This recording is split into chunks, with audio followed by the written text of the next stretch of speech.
Boa noite, estamos ao vivo aqui no Pocket Studio, no Shopping Park da cidade.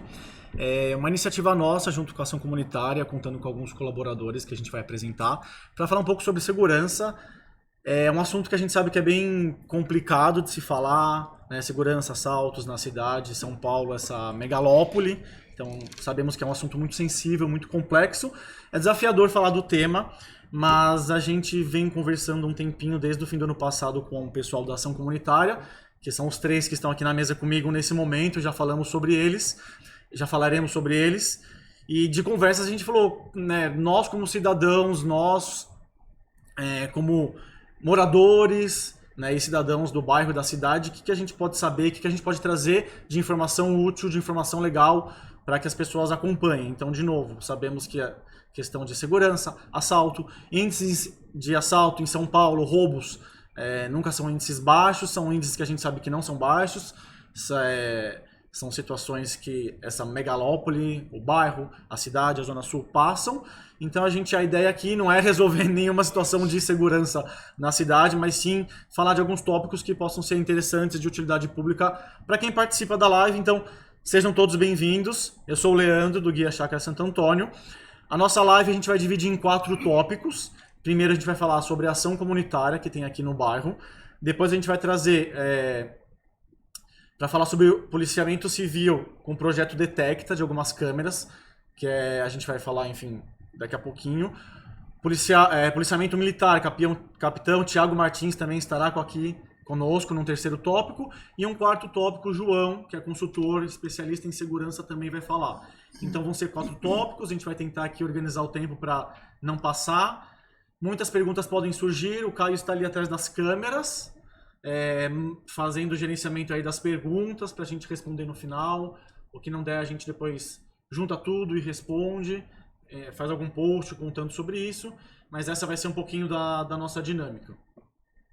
Vamos começar falando um pouquinho da ação comunitária, que tem, depois a gente emenda num projeto bem interessante. Da ação comunitária a gente tem aqui o senhor Iracélio, que é o presidente, a Ana Paula, vice-presidente, e a Lauana, coordenadora de operações. Senhor Iracélio, você quer falar bem brevemente a ação comunitária, o que ela é, quanto tempo que a gente tem dessa ação aqui? Tudo bem. A ação comunitária tem 24 anos, ela foi criada como uma entidade civil de cooperação, colaboração com a segurança pública do bairro. A gente tem uma integração com os órgãos de segurança, com prefeituras, a Guarda Municipal, Corpo Bombeiro, Polícia Militar.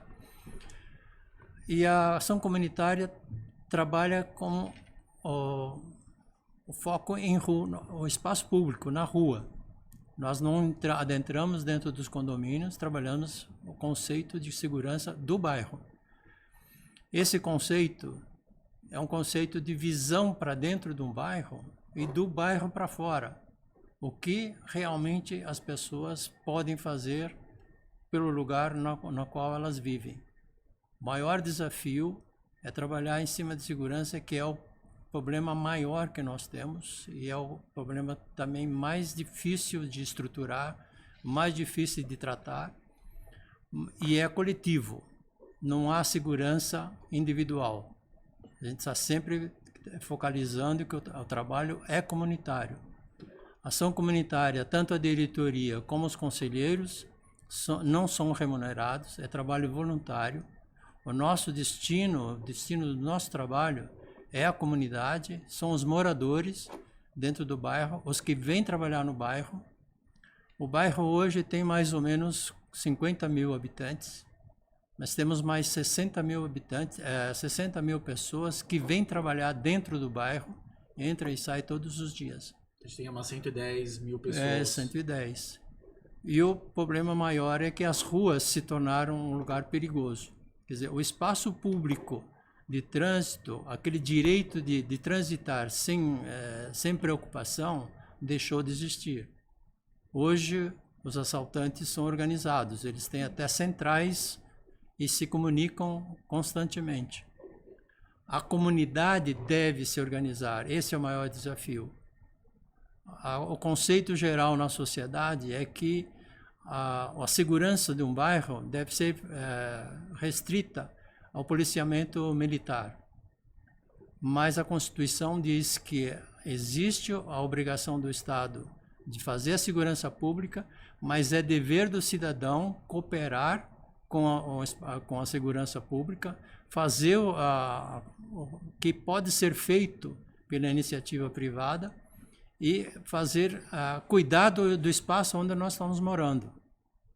Esse é o nosso objetivo e eu acredito que a gente está trabalhando aí há muito tempo tentando fazer do bairro um lugar tranquilo para poder se trabalhar e viver. Só para também uma dúvida, a ação comunitária, né, o senhor comentou um pouquinho, mas não é um órgão público, não é um órgão estadual, não é um órgão municipal, é uma iniciativa... É uma entidade civil, sem fins lucrativos, do trabalho de cooperação com a segurança pública. Quando a gente postou há um tempo atrás até sobre o projeto Detecta, falando um pouquinho da ação comunitária, a gente vai falar disso. E aí tem aquele mapinha que eu acho que muitas pessoas já viram, a gente já até postou, né? A ideia tem até uma área delimitada, né? Essa área vinha da Roque Petrone, Santo Amaro, contornava o Severo Gomes, descia pela Verbo e ia até a Marginal. E a gente sabe que tem muitos índices de roubos também próximo à Laguna. A gente sabe que hoje em dia, com Cecília Lotenberg, a Vila Cruzeiro se torna cada vez mais uma expansão da chácara, e recentemente a gente tem alguns condomínios que fazem parte dessa abrangência da ação comunitária, certo? Certo. A gente está estendendo um pouco mais o perímetro para cooperar com essas interferências que têm consequência, nascem no bairro, mas passam para as outras unidades. Sim. No entorno. Legal. E aí uma dúvida, que aí acho que pode ser para a Lauana. A ação comunitária, como que é a operação dela? Bom, a ação comunitária conta com a Honda, que é 24 horas, né? São 3 motos e um carro. A gente tem um rádio, que é esse rádio aqui, que para os associados, quem é associado, condomínio ou empresa, esse rádio fica na portaria, quando é condomínio, ou da empresa, a pessoa que é responsável, né? E aí o que acontece? A gente dá um treinamento, esse rádio fica com o nosso supervisor de operações. Pode falar mais próximo do microfone, pode puxar. Puxa aí. Desculpa, gente. Foi? E esse rádio ele Tá mais serve alto? para... Boa. Certo? Esse rádio ele serve exatamente para quê? Para essa prevenção. Quando tem uma situação de risco, por exemplo, vê uma moto passando mais de uma vez na frente do condomínio, nós usamos códigos, né, que é código vermelho, amarelo e verde, enfim, que é um código interno nosso. Não falamos nome dos condomínios ou dos associados, são bases, porque isso a gente não fala na rede. Todos que tem, eles se escutam. Então, assim, se tem um condomínio na sua rua, que é próximo de onde está acontecendo essa situação, ele já vai ficar esperto, porque ele já vai ouvir na nossa rádio que tem uma situação suspeita, de uma pessoa suspeita que passou ali. E, além disso, nossos vigias, eles usam uma câmera, caso seja necessário também puxar a imagem e tudo mais. Tá. Eu mando relatórios, como que a gente sabe que está sendo feito o serviço, como que sabe que está passando. Mensalmente eu mando, no final do mês a gente faz um fechamento. A gente tem um sistema via GPS, que a gente cadastra todos os associados, condomínios, empresas e tudo mais. Então ele me gera um relatório de quantas vezes a nossa Honda está passando e está prestando esse serviço de prevenção, né? E você também envia o relatório de índices, né? Índices criminais. Geralmente quem acompanha a gente já viu, coloca nos stories. As pessoas às vezes perguntam também, tem dúvidas dos índices, eu até falo, pergunta lá para ação comunitária, a Lauana, né, sobre os índices, se quiser mais detalhes, mas você solta algum relatório. Sim. A ação comunitária tem reuniões mensais, né, que Temos acontecem reuniões mensais na Ancham. na Ancham, geralmente de manhã, né? Varia às vezes à tarde. Não, a gente já testou uns horários, mas a gente chegou à conclusão que de manhã funciona. E aí hoje você sabe mais ou menos quantas pessoas estão cadastradas, quantas pessoas não, né? Quantas empresas, condomínios, etc. a gente tem no... Olha, de rádio, você disse que faz parte da ação comunitária, de condomínios que utilizam o rádio em torno de 35 ou 40, mas a gente tem quase 100 condomínios na chácara, para mais, fora o que estão... em obras, né? Exatamente. E se eu sou de um condomínio, se eu sou um colégio, também pode? Também... Pode. Uma empresa, que a gente tem Inclusive, bastante empresa no tem bairro. empresas que Shopping. Shopping já faz parte do Comércio. serviço também, tudo. Todo mundo que... Engloba todo mundo que quiser participar. A união faz a força, né? Então, Sim. pra gente é bem interessante que se associem. Legal. Acho que da ação comunitária, apresentando um pouquinho até deles, né? Para quem não conhece, tiver interesse pro seu comércio, condomínio, etc., pode falar com o pessoal. Como a Laona comentou lá, compartilha esses índices. A gente sempre compartilha, que eu estou na lista de distribuição.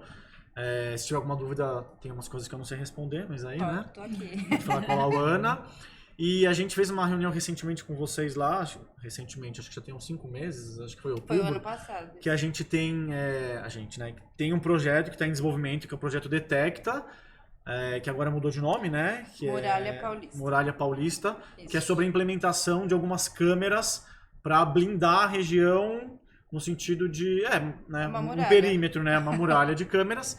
E aí para isso a gente traz aqui para falar o Carlos Henrique Taparelli, policial da Polícia Civil, que está ali encabeçando o projeto, né? Sim. Para falar um pouquinho desse projeto aqui, emendando já o assunto. Só para finalizar essa parte, a gente já está com uma câmera em teste, Tá.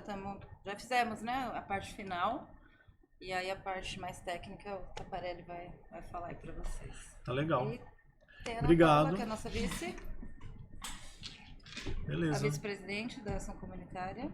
Ótimo. Conhecemos recentemente, né? Conhecemos Sim. mais o Que já senhor Acélio. Mas obrigado, então, pelos esclarecimentos. Se alguém tiver alguma dúvida, tem o Instagram da Ação Comunitária. E agora a gente passa para o Taparelli, Carlos Henrique Taparelli, para falar um pouquinho do projeto Detecta, Muralha Paulista. Obrigado. Obrigada. Obrigado. E eu esqueci de comentar no começo da live, mas a gente ia deixar aqui atrás algumas informações úteis, como telefone de polícia, etc. E também sobre os tópicos da reunião, eu acabei esquecendo de comentar, mas está na descrição da live, tá aí, né, esses tópicos. Descrição da live que está no YouTube e depois a gente vai subir pro YouTube também todas essas informações. Exatamente, a live está acontecendo aqui no Instagram e vamos gravar e depois soltar no YouTube, porque a gente tentou pôr no YouTube, mas não deu muito certo, aí precisa de verificação do YouTube, acho que amanhã a gente já consegue subir a gravação, e eu ia falar isso no começo e eu esqueci. Mas agora eu chamo então o Carlos Henrique Taparelli para falar um pouquinho dessa ação, da implementação desse projeto Muralha Paulista, que é, como funciona, etc. Se quiser falar, Taparelli, obrigado. Boa noite a todos.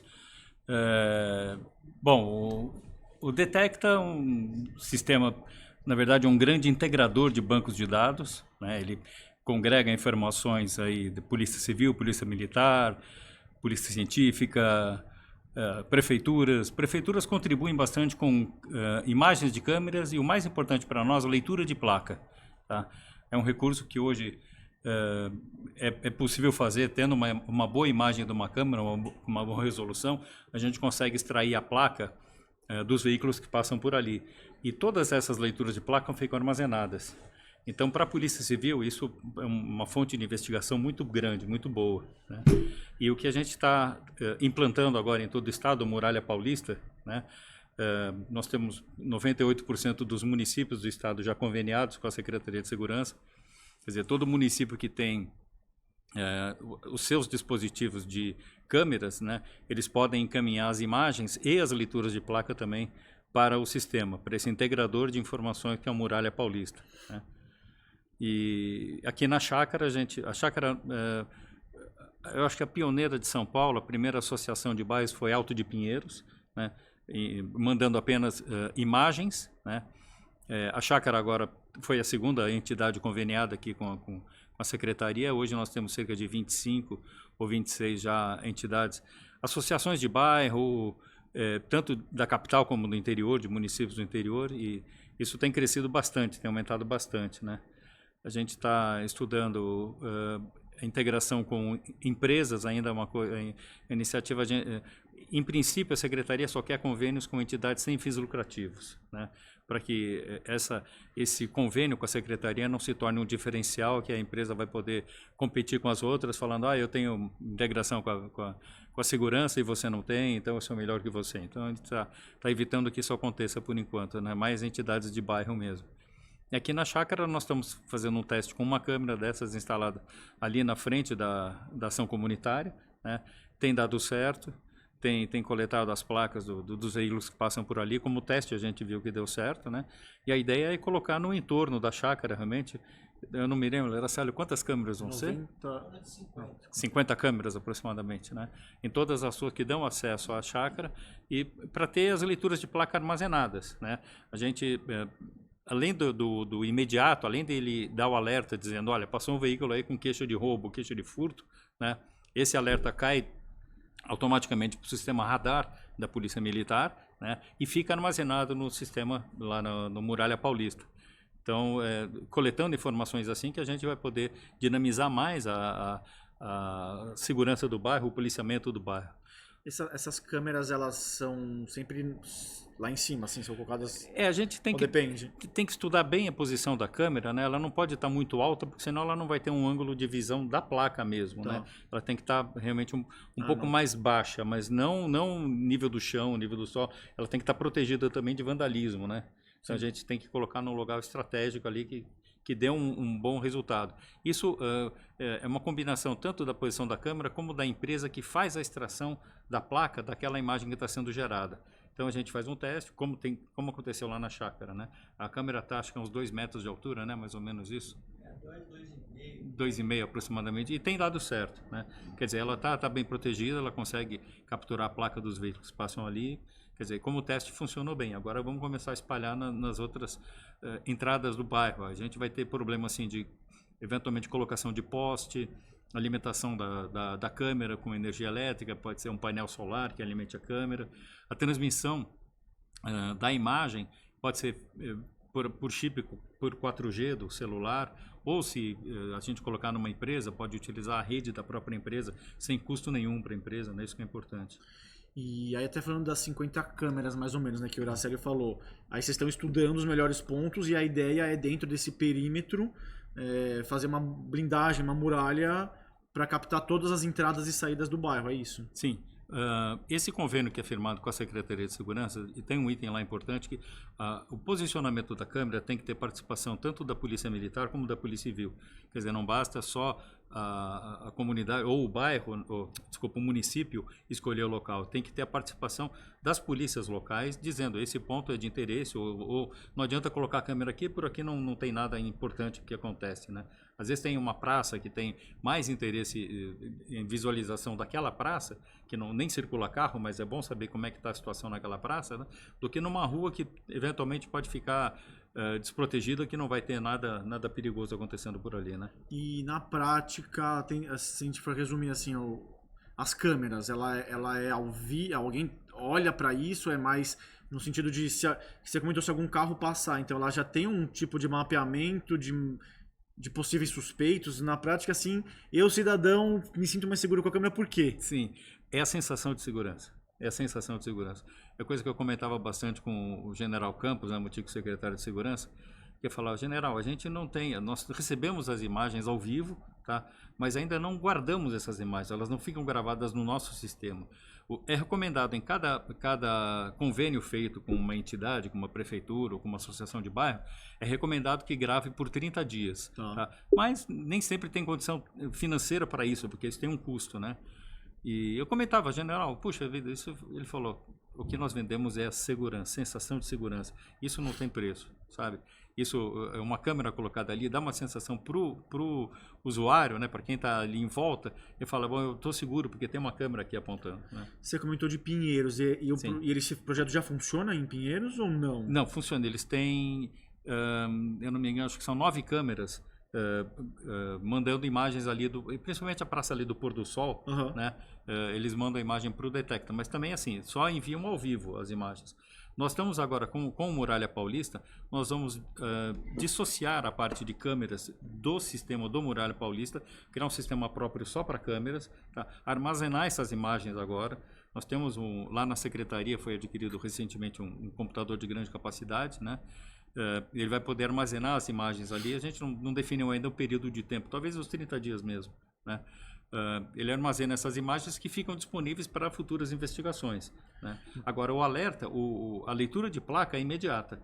Passou o veículo por ali, o sistema identifica aquele carro se ele tem queixa de furto, queixa de roubo, apropriação indébita ou estelionato. São as 4 condições que ele verifica. Ele verifica também se o proprietário do veículo é uma pessoa desaparecida ou uma pessoa procurada. Tá? Esse é o mais comum, pessoas procuradas dirigindo o próprio veículo. Não é bom para falar isso, mas acontece bastante. Infelizmente é o que acontece mais. E o usuário do sistema, ele pode registrar um veículo de interesse também. Um veículo que não tem queixa, mas é possível envolvimento. Hoje eu acabei de receber um aviso de um companheiro meu, um investigador, que falou, olha, o meu amigo comprou um carro e está constando lá veículo envolvido no sequestro relâmpago. Ele comprou o carro agora, o carro é usado. Como é que a gente retira isso? Eu falei, calma, vamos verificar quem foi que cadastrou esse status de veículo envolvido no sequestro relâmpago, vamos ver se é verdadeiro. Se for, a gente já tem uma origem. Se não, pede para desativar esse alerta, mas é possível criar alerta para veículo também. E isso é imediato, ele passou, já identifica. E a gente tem falado bastante, você falou de veículo, e a gente, quer dizer, não sei se é verdade, se isso representa a massa, mas o que a gente vê bastante, pelo menos aqui na chácara, é a abordagem de motos, né? Ou moto, 2 pessoas. Pelo menos do que eu tenho visto, a maioria dos relatos são de motos abordando, mas pode ser um assaltante pedestre abordando um pedestre. E essa câmera, para quando a pessoa é um assaltante, um assaltante pedestre, também ela não daria, mais focado na questão de placa. Movimentação de veículos mesmo, né? Existe um recurso chamado vídeo analítico. Então, por exemplo, em Nova York eu vi um vídeo analítico, uma câmera apontada por calçadão, de repente disparou um alerta de um pacote abandonado, tá? O sistema identificou aquilo, não era uma pessoa, não era um veículo, uma motocicleta, não era um pacote que estava abandonado ali. O que o sistema faz? Ele voltou a imagem para ver quem abandonou, quem deixou aquele pacote ali, tá? Para saber o que está acontecendo, se precisa mandar esquadrão antibomba, se precisa isolar a área, o que precisa fazer. Mas viram um lixo que ele tentou jogar no lixo, não coube, ele deixou do lado do lixo e foi embora. Então, as câmeras também, de forma geral, são usadas mais para investigar. Como ela armazena os dados, é mais para uma investigação. Sim. Acho que, pelo menos o que eu captei aqui, que eu também não conheço. É investigação e também disparo de alarme de placas suspeitas, né? Isso. E nós estamos fazendo um teste agora com reconhecimento facial. Está em teste ainda, mas isso vai ser possível. A identificação da pessoa na rua, o policial apontando o celular para a pessoa vai identificar aquela imagem daquela pessoa. Não é um universo muito grande de pessoas, né? São realmente só os mais perigosos, os mais suspeitos, os mais procurados, né? Mas é um início que a gente está fazendo para reconhecimento facial. Tá. E acho que para fechar, para essa implementação acontecer aqui, você tem mais ou menos ideia de prazo? Olha, não tem, não é uma coisa muito demorada isso. A gente já tem uma câmera teste que eu... Já, ali da ação comunitária. Nós estamos fazendo agora um contrato com uma empresa que vai, a partir das imagens, ela extrai a placa do veículo, tá? Ela encaminha a imagem para a Prodesp, para a Companhia de Processamento de Dados, por enquanto está recebendo lá, encaminha a leitura de placa para o CPD da Polícia Militar, tá? São 2 fontes diferentes de informação. E nós estamos já fazendo um contrato com essa empresa para poder fazer isso para todas as câmeras que forem instaladas no bairro. Acredito que mais uns 2 meses, 3 meses, a gente já vai ter uma maior quantidade, não total, mas uma maior quantidade de câmeras instaladas. Legal. A gente conversou com a Lauana, com o Dr. Iraceli alguns meses atrás, até quando eles comentaram desse projeto, achei legal. A gente comentou também brevemente naquela oportunidade. Assim que tiver mais informações, que no desenrolar a gente vai comunicando aqui. Tranquilo. Aproveitando então que a gente está falando sobre essa questão de câmera, investigação, vou chamar o capitão Tiago Martins aqui. Vem para cá. Policial militar, responsável pela terceira CIA aqui de Santo Amaro. Também para trocar uma ideia, e esses dias a gente estava falando também de alguns pontos e eu percebi que tem muita coisa que eu não sei como cidadão, e eu acho que um monte de gente não sabe, que às vezes alguns sabem, outros não, né? Mas a gente tá emendando no Detecta, que ele comentou, né? Que as câmeras servem como investigação. E aquilo que a gente estava conversando aquele dia... só voltando um pouquinho, então, o batalhão, a terceira CIA, ela fica no Antônio Bento. Antônio Bento, 321. Então, para quem não sabe, o capitão Tiago é responsável pela terceira CIA, o doutor Antônio Bento ali no comecinho da João Dias, do lado da World Tênis, né? Isso, que tem lá aquele batalhão lá. 321. Legal. E aí, falando um pouquinho do trabalho da Polícia Militar, né? A gente sabe que tem incidentes e reportes. Se acontece algum tipo de assalto, incidente, a gente tem que fazer um BO. E aí eu ligo no 193 e aí já é feito o BO. Exatamente. Pra você ver. 190. 193 não. 193 não, hein? 193 não. Se eu ligo no 190, isso já representa que eu fiz um BO? Qual que é o melhor caminho? Eu faço um BO online na delegacia? Vou explicar isso aí. Boa noite a todos, sou o Capitão Thiago. Obrigado Obrigado, Capitão. pela chamamento. Parabéns aí pela iniciativa Obrigado. de todos. São detalhes básicos, porém o pessoal não sabe, né? Que não o Leandro estava falando que não sabe a diferença do 193, 190, 156, que são alguns números, né? Que vai ser descrito depois aí na descrição no YouTube. Porém, a Polícia Militar é responsável pela preservação da ordem pública, fazer aquele trabalho preventivo, por isso que a gente está fardado, ostensivo, as nossas viaturas são bem caracterizadas, highlight, sirene, né, ligada. Então isso aí é para dar aquela sensação de segurança aí que o Taparelli falou, para o pessoal sentir mais seguro. Então esse é o trabalho da Polícia Civil, que a Constituição Federal define, como sim o trabalho também da Polícia Civil, que seria um pós-crime, que seria uma investigação, uma polícia judiciária. Então a gente trabalha o antes, a Polícia Civil depois. Então, no caso de um crime, acontece um crime lá, um roubo de celular, no exemplo. O que a gente tem que fazer? A orientação em si. Em primeiro lugar, a gente com certeza orienta a não reagir, né? Porque a pessoa, se não for especializada, não estiver preparada, não tem um condicionamento ou condições de reagir, ela sempre acaba obedecendo ali para não ser uma vítima maior, né? De um latrocínio, de uma arma de fogo, né? Ser disparada com uma arma de fogo. Então, a gente orienta sempre a agir com cautela, tentar não ficar nervoso, né? Por que isso aí? É difícil não ficar nervoso? É difícil, mas se você ficar pensando, sempre que você, numa condição dessa, você tem uma reação um pouquinho mais tranquila, vai ser melhor para você. Por quê? Para tentar, o roubo aconteceu, você tentar pegar a qualificação dele em relação às características físicas. É interessante, Leandro, a pessoa vai ser roubada, ela vai ter que fazer o que posterior ao roubo? Já aconteceu, né? Mas dá para agir de uma forma imediata, né? A gente fazer uma repressão imediata aí, acionando a Polícia Militar, que é 190. Então a pessoa aí, no máximo de tempo hábil possível, entrar em contato com o Copom, que é 190, e tentar passar o máximo de características do infrator. Você vai lá na hora do roubo, tenta visualizar a moto, o modelo dela, se conhecer, tentar ver a placa, ou pelo menos decorar um número, uma letra da placa. É interessante, ver se tem algum adesivo, às vezes é um carro, um tipo de roda, também ver características físicas do infrator, moreno, pardo, branco, se tem tatuagem, se não tem, se tem cavanhaque, se não tem, isso é importante, porque posterior aí numa abordagem consegue identificar a roupa da pessoa, o capacete. Até essa semana aí, tem um delegado do 11º, junto com o trabalho do Gustavo, teve uma prisão do indivíduo que fazia diversos roubos de manhã. Ele deixava a esposa no metrô para trabalhar e ele falou teoricamente que ia trabalhar. Capacetinho da esposa na garupa, ele com um capacete característico, é um capacete diferente, todo colorido, e fazia os roubos a transeunte usando a moto. Porém, ele saía em algumas filmagens, as vítimas relatavam que ele tinha um capacete, tal, com o número escrito e tal, e nesse inteirinho aí, foi localizado, ele não estava cometendo roubo no momento, foi abordado e foi conduzido para o DP, porque tinha diversas características, diversas informações falando que ele era o roubador, era o infrator. Foi levado para o DP, foi chamado as vítimas que foram roubadas e reconheceu ele sem sombra de dúvidas como autor do roubo. Por quê? Porque as vítimas viram algumas características do infrator. Aí o delegado pediu a prisão preventiva, o judiciário autorizou, então está preso hoje, não foi preso em flagrante, porém foi reconhecido devido a essas características. Então, nesse 190 é importante tentar pegar essas informações qualitativas e relatar em primeiro momento. Posterior, que é o 190 da Polícia Militar. E aí, se eu ligo no 190, eles acionam pela localização o batalhão. Isso. E aí o batalhão... Isso, a viatura, então, é justamente isso aí. No 190 é jogado o endereço lá, então, plotado o endereço, vai sair e vai pagar para o batalhão. A nossa área é o 1º batalhão.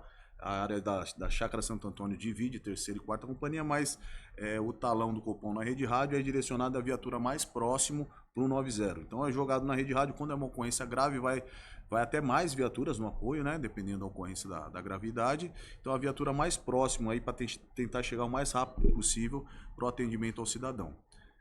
E é o 90. Esse 90, o pessoal não sabe, mas quando você faz 190, não está registrado o boletim de ocorrência. Por isso que o pessoal fala assim, ó, tá ligando 190, ó, já fiz o BO. Aí o pessoal pensa que só o 90 faz o BO. Não, você tem que ligar o 90 e fazer o boletim de ocorrência. Ou no DP, fisicamente, ou pelo site. Tá. A gente deixou na descrição aqui o site, depois a gente também coloca de novo, e o DP mais próximo pra gente, pra quem tá na Chácara Santo Antônio, pelo menos fazer, é ali na Padre José de Anchieta também, quase na Avenida João Dias. Isso. É o 11º, né? 11º, Beleza. número 138. Então, presencialmente está lá. Se quiser fazer a inscrição, o relato do fato presencial, você faz, ou se não, o boletim de ocorrência eletrônica. Então, são duas condutas, né? Ligar o 90 e fazer o boletim de ocorrência. E com as mesmas características, o máximo de características que tiver da moto, indivíduo, sentido tomado, você vai descrever lá no boletim. E se esse boletim, até falando assim, a gente acaba vendo muito assim, às vezes as pessoas falam, eu vi acontecendo, né? Não foi comigo. Então, essa mesma conduta pode ser se eu sofri um assalto, alguma coisa, ou se eu estou vendo alguma atitude suspeita. Sim. Terceiros. Porque às vezes a pessoa está sendo roubada e não pode reagir, terceiros está vendo. O que é interessante quando você presenciar um roubo? É a mesma atitude.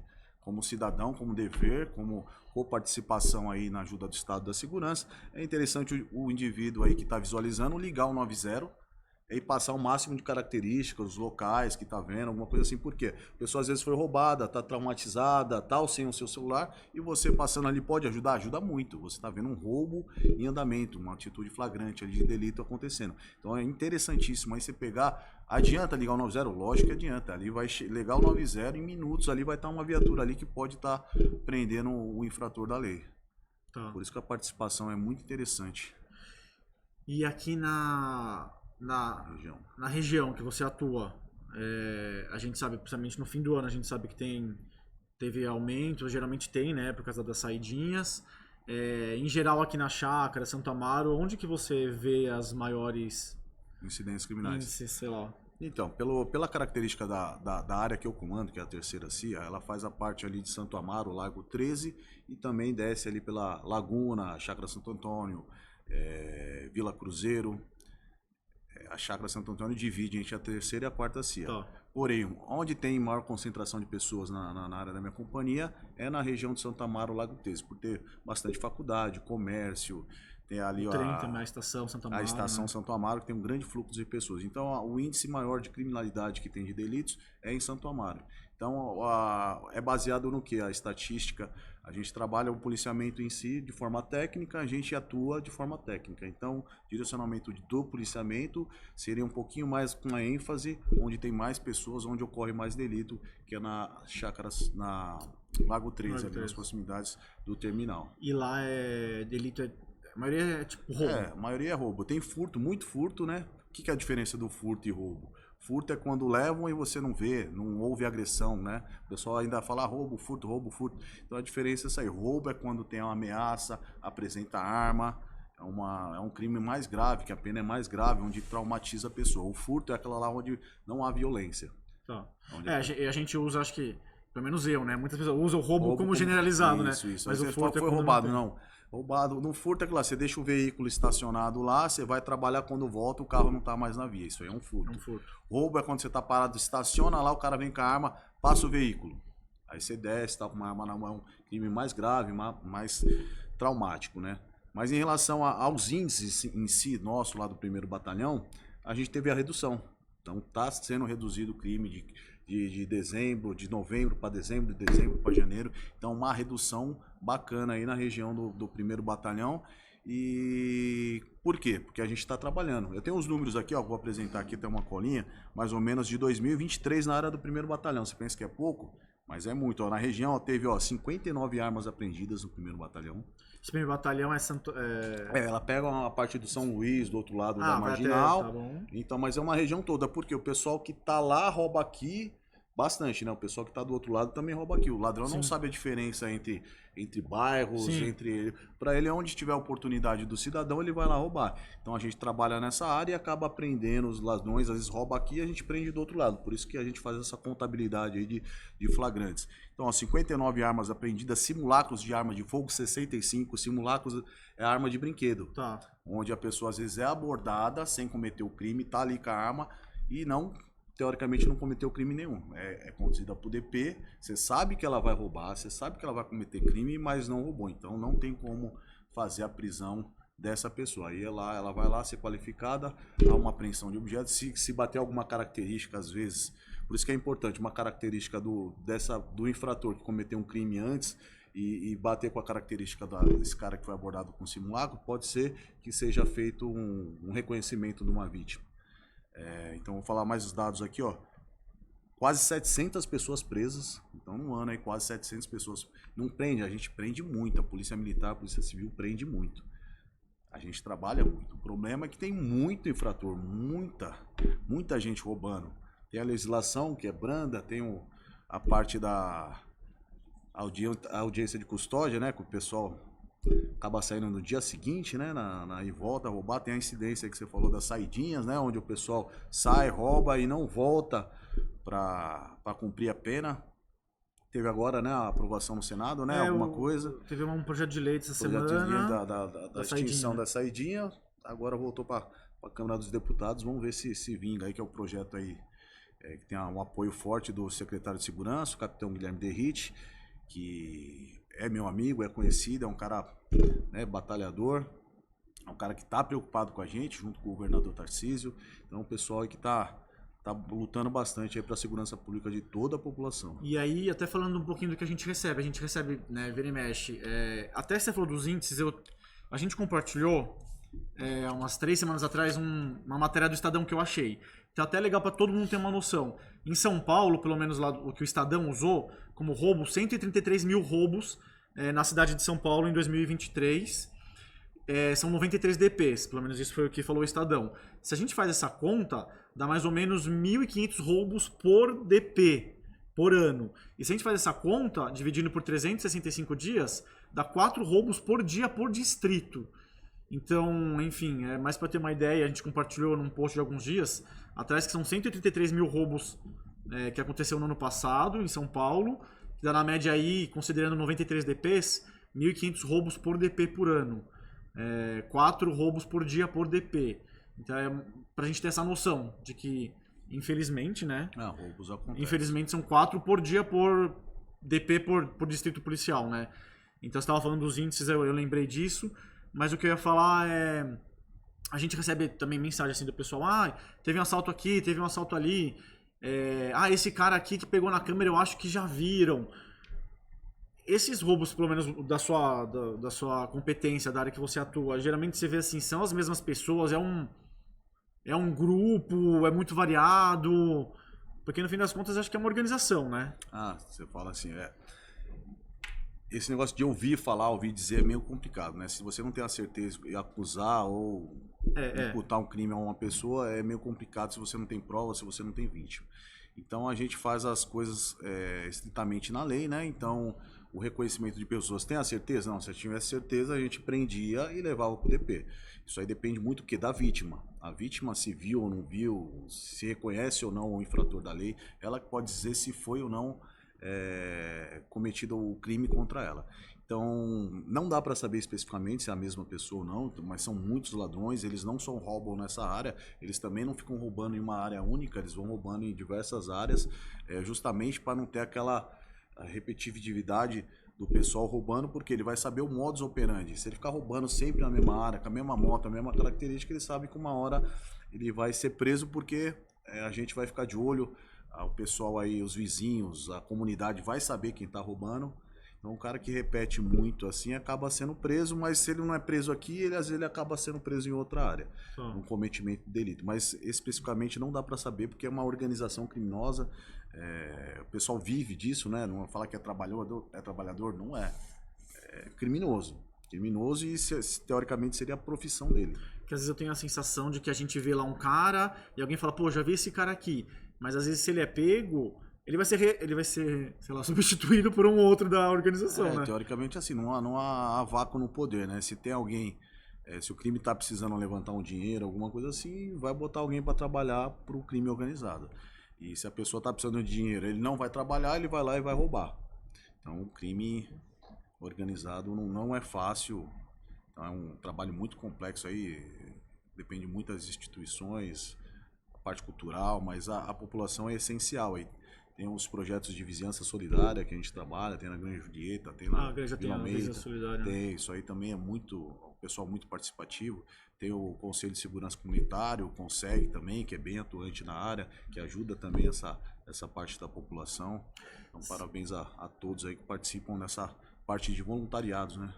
Não é fácil. Você comentou até dos BOs e eu recentemente, sei lá, enfim, de um ano pra cá eu tenho ouvido muito falar da questão do BO. Sofreu assalto, ouviu algum assalto, faz BO, faz BO. Isso. Porque os dados estatísticos, os relatos e os BOs, é com base nele que é feita a alocação da... São Paulo inteiro. Exatamente isso. Acho que isso é legal até de compartilhar, porque pelo menos eu descobri há pouco tempo. As viaturas não ficam patrulhando a esmo, passeando para lá. Elas trabalham de acordo com os índices criminais. O que são os índices criminais? São os BOs feitos na delegacia da Polícia Civil. É baseado nesses BOs que a gente faz a saturação do policiamento. Então é realocado de forma técnica justamente para reduzir nos locais onde tem maior incidência de crime. Então justamente o trabalho é baseado no BO. Por isso que a gente faz o BO e além do BO formaliza o crime, né? Que às vezes a pessoa é roubada, fala assim, fui roubada, liga o 90, um terceiro ligou e a vítima foi roubada, porém a vítima não fez o BO, não ligou o 90, aí a gente acaba prendendo o infrator às vezes, e aprende o infrator, porém não acha a vítima. Se não tem vítima, não tem crime, teoricamente. O crime ocorreu, mas não tem crime. Aí você tá lá, o cara às vezes dispensou o celular, dispensou a arma, mas ele fez a conduta do crime, é o criminoso, poderia ser preso se fosse reconhecido, mas a vítima acabou não registrando o boletim de ocorrência, não acabou ligando o 90, né? A gente às vezes fica com o infrator da lei na mão, porém fica sem condições técnicas aí, judiciárias de prender o indivíduo. O que mais que eu anotei aqui? Acho que era isso mesmo. Basicamente isso. Acho que essa questão eu tinha anotado do BO, acho bem importante, por isso que é bom fazer o BO. E formalizar essa parte. E acho que é isso. Acho que é o que a gente também sente muito da população, e aí eu falo até pelas mensagens que a gente sabe. E aí não vou nem dizer pelo bairro, acho que pela cidade. Às vezes, até desculpa a pergunta, mas a gente fica com aquela sensação de... Nossa, mas de insegurança, cadê a polícia, né?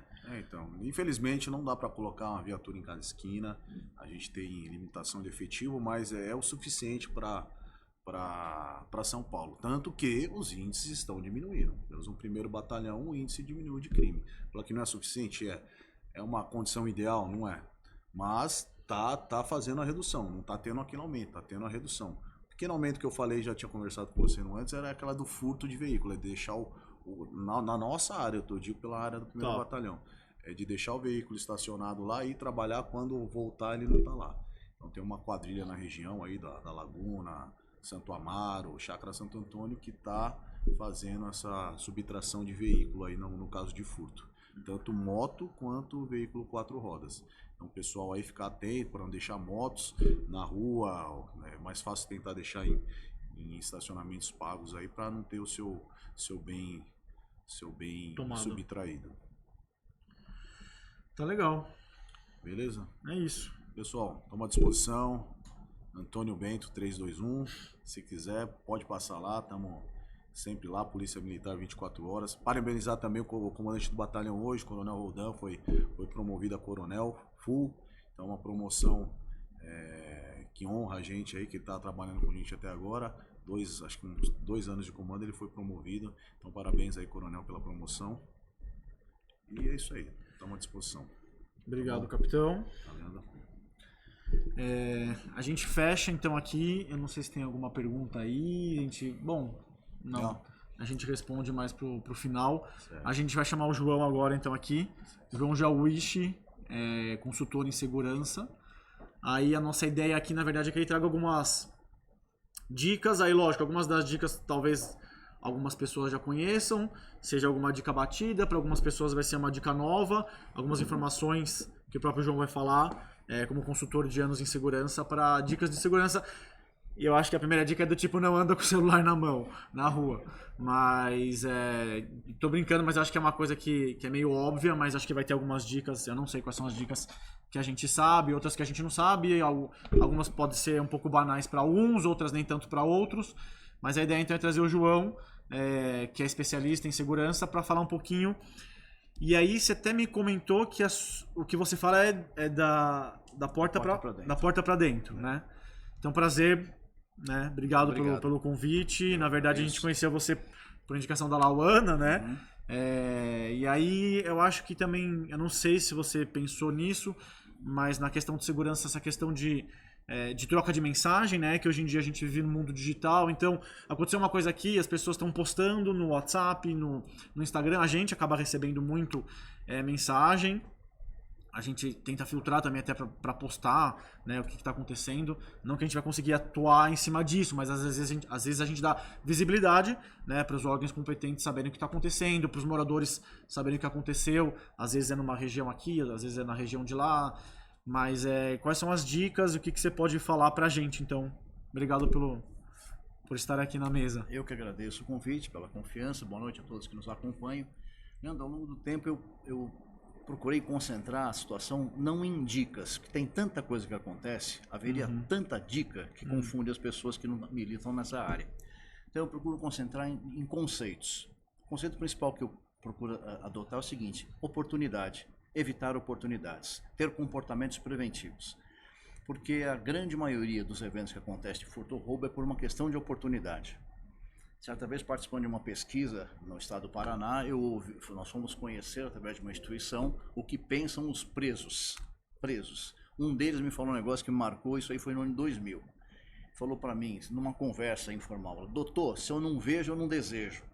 Essa frase chiclete grudou até hoje para mim, que é justamente a questão da oportunidade. Quando eu falo em comportamentos preventivos ou de evitar oportunidades, são situações do seguinte: parece como dica, mas muita gente a gente vê hoje esperando o Uber à frente do seu prédio, já na rua, com o celular na mão, acompanhando o trajeto do Uber, até que ele chegue para ela poder embarcar. Essa pessoa se põe numa condição de oportunidade, se põe numa condição de risco, mesmo inconsciente. A ideia é passar esse conceito de evitar oportunidade para que ela, a partir desse conhecimento básico, evite oportunidade em várias outras situações. Comunicação, expor objetos na rua, deixar o carro aberto, como eles vão pegar o seu delivery, principalmente a pizza, que às vezes a gente vê em casa, a pessoa abre o portão, tem o contato físico, expõe a sua casa sem criar algum dispositivo para poder receber de uma maneira menos vulnerável. Então são comportamentos preventivos que eu acredito que a sociedade, se organizando, poderia contribuir muito para o benefício próprio e também com as autoridades. São comportamentos preventivos. Então, e o conceito que nós utilizamos há muito tempo é o triângulo do crime. Porque são 3 fatores que envolvem um crime a ser feito. É a habilidade de quem pratica esse crime, é a motivação que ele tem para poder praticá-lo, e o terceiro fator, que se não tiver presente ele não consegue concluir, é a oportunidade. Então, se eu não estou na rua, expondo o meu celular, distraído com a conversa, não estou prestando atenção ao meu redor, eu evito a oportunidade. Mas, do contrário, eu estou sendo a oportunidade. Se eu tenho alguém habilidoso, motivado para isso, só espera a próxima vítima. Né? É como pescar, eu jogo a isca. O primeiro peixe que mordeu, eu fisguei, né, porque ele me deu oportunidade para tal. Então, são esses comportamentos que nós procuramos incentivar para os moradores, para os usuários, para a população em geral, para evitar essa exposição ao risco. Vamos ficar limitado, não posso mais usar o celular? Lamentavelmente, hoje é uma necessidade, uma situação presente, uma realidade. Não dá para ficar expondo dessa forma, tá certo? Em lugares mais seguros, por exemplo, dentro de um shopping, dentro do prédio, não há grandes problemas. Mas evitar essa oportunidade. A gente vê pessoas que às vezes vai num self-service. Ela guarda a mesa deixando o telefone, pois vai se servir lá no balcão. Deixou a oportunidade. Qualquer um que passar rapidamente levar, talvez nem seja visto. Como a mídia traz isso aí pra gente de uma maneira bastante intensa. E mesmo assim as pessoas continuam se expondo a esse risco, se expondo, dando a oportunidade, às vezes de maneira impensada, por não conhecer. A ideia de nós multiplicarmos, batermos nessa tecla, é levar esse conhecimento para que a pessoa comece a ter pequenos reflexos, pequenas lembranças da palavra oportunidade, não me expor em oportunidade, para evitar que seja a próxima vítima. Entendo assim, essa organização mínima da sociedade é uma grande contribuição para o nosso próprio benefício e não depender simplesmente das autoridades. Refletindo até no meu cotidiano, o que você falou, né, a gente não consegue controlar o poder público, os órgãos, a polícia, mas pelo menos esse tipo de informação é o que eu consigo captar. Isso está no meu alcance, né? Então Está no seu controle. Está no meu controle. Eu enxergo dessa forma. Porque a motivação de quem vai roubar e a habilidade não está no nosso controle. Eu não consigo entrar na cabeça dele e fazer ele mudar de ideia. É um trabalho longínquo de fazer, convencê-lo. Olha, vai estudar, trabalha. É difícil isso aqui, mas a oportunidade é meu controle. Eu não expor o meu objeto, eu não me colocar em oportunidade, não sacar o dinheiro no caixa, na rua, sair na rua contando dinheiro, guardar nesse bolso. Quem me observa sabe onde é que está, quanto eu tenho, se é 10 reais ou são 300, vale a pena abordar para isso aqui. Eu tenho que evitar me expor a essa situação. Com esse conceito, eu entendo que a gente pode abranger várias dicas de trabalho, de prevenção. Coisas desse tipo. Além disso, se me permite estender, claro. Nós entendemos que a segurança começa na nossa rua. Então, se eu, morador de uma casa, por exemplo, conheço meu vizinho da frente, o da direita e da esquerda, eu já tenho uma pequena organização. Se os próximos vizinhos fazem a mesma coisa, eu já consigo multiplicar. Para que a gente não tumultue essa comunicação, a gente pode definir um ou dois que são tutores conhecidos na política de vizinhança solidária, que podem receber as informações do dia a dia, filtrar e passar para as entidades, ou para a autoridade policial, para a ação comunitária, para o CONSEG. Dessa forma, multiplicando, disciplinando essa comunicação para evitar de ficar como a gente vê em grupos de WhatsApp, que tem de parabéns, vencimento, o time que venceu e que perdeu, bom dia, boa noite, e a informação principal às vezes nem é lida pela quantidade de informações que tem, as pessoas desprezam.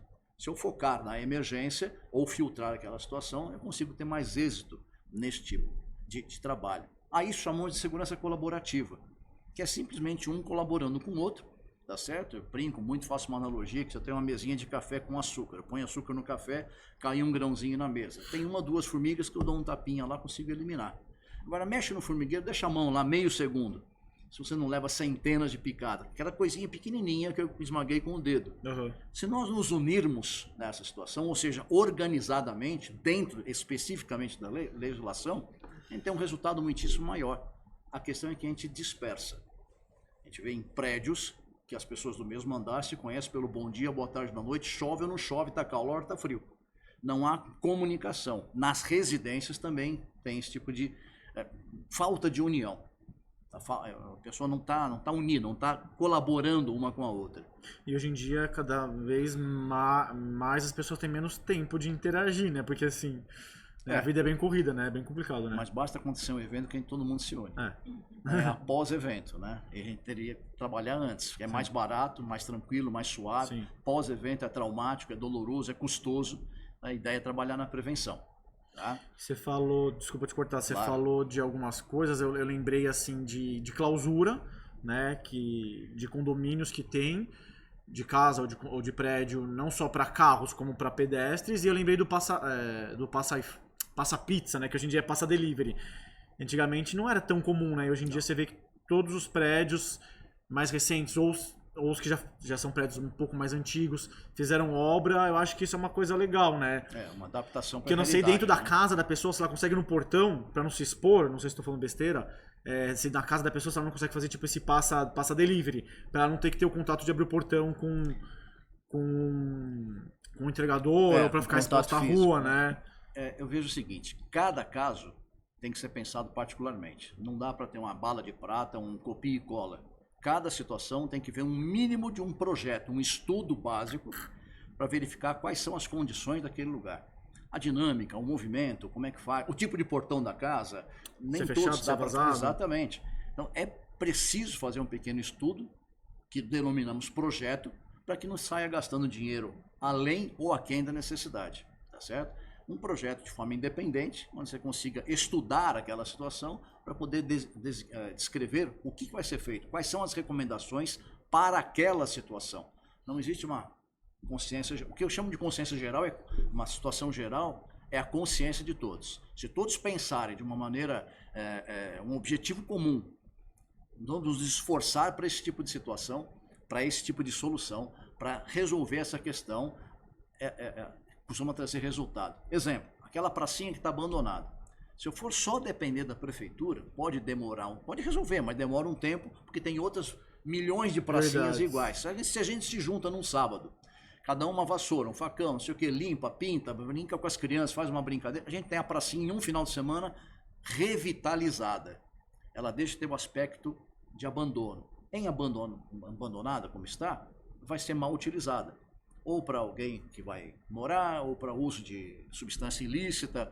Se eu tenho ela dominada, faz parte da nossa comunidade, é mais difícil que isso venha acontecer. Eu não preciso de polícia para isso. Mas é uma medida de segurança preventiva. Se essa praça que estava no escuro, ela recebe uma iluminação, uma lâmpada solar, que não gasta energia, iluminada com LED, é melhor do que não ter nenhuma iluminação. Então já afasta, diminui a oportunidade, olha ela aí mais uma vez, de alguém usar indevidamente. Tem que assumir aquilo lá. O que eu fiz de segurança? Efetivamente, reativamente não, mas preventivamente, de uma maneira colaborativa entre todos, para evitar que aquela praça contamine as residências que estão próximas. Essa segurança colaborativa que eu vejo que é o grande segredo. Acredito piamente que a sociedade organizada é a solução para a segurança. Não é a sociedade armada, combatente, beligerante, é a sociedade organizada, fazendo a sua parte, comunicando às autoridades sempre que for necessário, com as informações possíveis, uma comunicação filtrada, né? Não é todo mundo do grupo falar lá, capitão, 300 ligações a cada hora, não vai ter coerência a situação. Filtremos numa pessoa, essa pessoa trata essa informação, leva para a autoridade, para que ela possa ter a devida importância, para poder ter uma estratégia das polícias para isso. Cabe a nós, cidadãos, dar essa informação, fazer com que, ajudar a polícia a nos ajudar. Seria lindo a gente conseguir, né? Mas, é meio utópico, né? Mais ou menos, é cultural. O projeto de vigilância solidária nasceu nos Estados Unidos em 1960. É mais velho que eu, que sou de 61. Olha quanto tempo, quantas décadas ele já vem aprimorando. Isso veio para nós, acho que 2000, 2002, parece. Olha quanto tempo ele já vem culturalmente se aprimorando. Mas culturalmente a questão de vizinhança nos Estados Unidos é muito mais... Sem dúvida, mas precisamos dar o primeiro passo para a longa caminhada. Silos, né, que funcionam muito bem. Sim, sim. Todos colaboram. Todos colaboram. Um chamado da polícia é um chamado que tem relevância, porque as pessoas aprenderam a identificar uma situação suspeita, sabem quem é. Se eu conheço meu vizinho, o da frente, de trás, do lado, se eu vejo uma pessoa não comum à vizinhança, eu posso ter um olho diferente para ela. A pessoa passa várias vezes, não é comum a vigilância, já pode gerar um sinalzinho laranja, que eu posso fazer uma comunicação, porque eu posso ter uma atenção naquela pessoa. Porque se eu conheço os demais e alguém circula de maneira estranha, ou é um visitante, mas se ele vem 2, 3, 4, 5 vezes, passou ontem, passou antes de ontem, chama atenção. Os vizinhos podem ver isso daqui. Olhos para a rua. James Jacob, 1960. Eu acho, só para finalizar, uma pergunta que me veio na verdade agora. Até que eu comentei no começo. Você está quantos anos na área? 42. E hoje em dia, deixa eu ver se eu consigo frasear a pergunta corretamente, mas hoje em dia a gente vê que, principalmente na última década, né, com a evolução digital, com os canais digitais, WhatsApp, Instagram principalmente, e a forma de comunicação da mídia, né, que não é mais tanto na televisão, né, a família já não senta mais para assistir o jornal no determinado horário, isso vai sendo disseminado pela internet ao longo do dia, né, seja na internet, no WhatsApp, num site. Como que você vê a diferença assim, para a sociedade se preparar hoje em relação a 10, 20, 30 anos atrás? Porque os desafios são diferentes, né? Tanto do ponto de vista de a cidade crescer, dos índices, da diferença dos índices, seja para melhor ou para pior, quanto para os meios de comunicação entre as pessoas, né? Não sei se você quiser falar um pouquinho assim desses desafios do hoje em eu vejo da seguinte relação maneira. desse mundo digital em relação a antes. Eu vejo que as pessoas estão perdendo um pouco a capacidade de raciocinar. Recebem uma informação, absorvem, consomem do jeito que vem, sem verificar se tem alguma relevância. Haja visto a quantidade enorme de golpes que tem sem o cara sair do lugar. Da cadeia ele dá um golpe, leva uma grana sem fazer nenhum esforço. Porque a gente acredita demais, não raciocina ou não filtra. Perdemos um pouquinho aquela malícia. Tá? Viramos muito inocentes nisso aqui. É preciso orientar, principalmente os jovens, para não ficar aceitando qualquer coisa, recebendo qualquer coisa. Tem muito golpe nesse sentido. Então nós perdemos um pouco essa capacidade de raciocinar. Consumimos do jeito que vem essa informação. E é estranho porque essa informação hoje, antigamente tinha uma origem, tinha um domínio, hoje o domínio é público, ele é mundial. Sabe-se de que estourou a guerra, em meia hora que estourou a guerra, eu estou sabendo aqui, que é do outro lado do planeta. Aí tem as fake news também que são os problemas. Exatamente, Né? o trabalho da desinformação que acaba contribuindo para a desinformação e, consequentemente, para uma reação planejada, né? A gente precisa pensar bastante nisso aqui ao receber uma informação, consultar, checar essa informação, verificar com pessoas que tenham um tipo de acesso ao conhecimento, esse tipo de informação. Isso é legal, a gente tenta, a gente quando recebe algumas informações, a gente sempre tenta ver se é verídico mesmo de alguma forma. É um trabalho jornalístico na essência, né? E a gente precisa pensar... É o que você falou, desculpa, porque antigamente eu tenho essa ideia de que era uma informação mais canalizada e chegava via um canal. Hoje em dia... Ela tinha uma credibilidade. Hoje em dia é tudo muito retroalimentado de várias fontes. Exatamente. Então, quer dizer, qualquer coisa que falam não pode ter o valor que tinha antigamente. É verdade. Né? Porque ela perdeu o controle. Hoje está na mão de todo mundo, qualquer um produz uma informação e essa informação pode ter um viés não tão bom. Até ilícito, às vezes. Não verdadeiro, né? Exatamente. Então é importante que a gente faça uma verificação mínima. Pergunta para os seus colegas do grupo. Alguém viu? Alguém soube disso aqui? É verdade?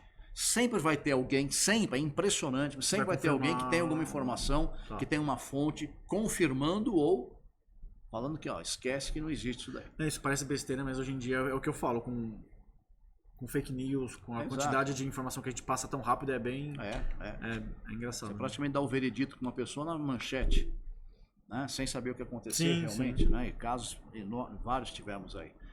Mas, resumindo, o que eu vejo é a prevenção, bato muito na prevenção. A gente tem o costume de colocar a tranca na porta depois que o negócio acontece, né? O último evento é Mossoró, né? Porque espero acontecer para tomar todas as providências, de X câmeras, centenas disponibilizadas, um terço estava funcionando. Agora, não era melhor ver antes, né? Na parte privada, na segurança privada, a gente bate muito sobre isso aqui. Checklist de verificação, para evitar que quando eu precisar, eu seja surpreendido. Mas não gravou a imagem porque faz 3 meses que eu informei, não grava, não veio a manutenção. Checa essa situação de uma maneira sistêmica, por plataforma simples que existe hoje, que nos ajuda a lembrar o que tem que fazer, né? Para evitar que essa situação aconteça. Ou seja, sermos preventivos, evitar a oportunidade. Porque depois que o leite derrama, não adianta chorar, né? Sim. Tá bem? Tá legal. Encerramos aqui.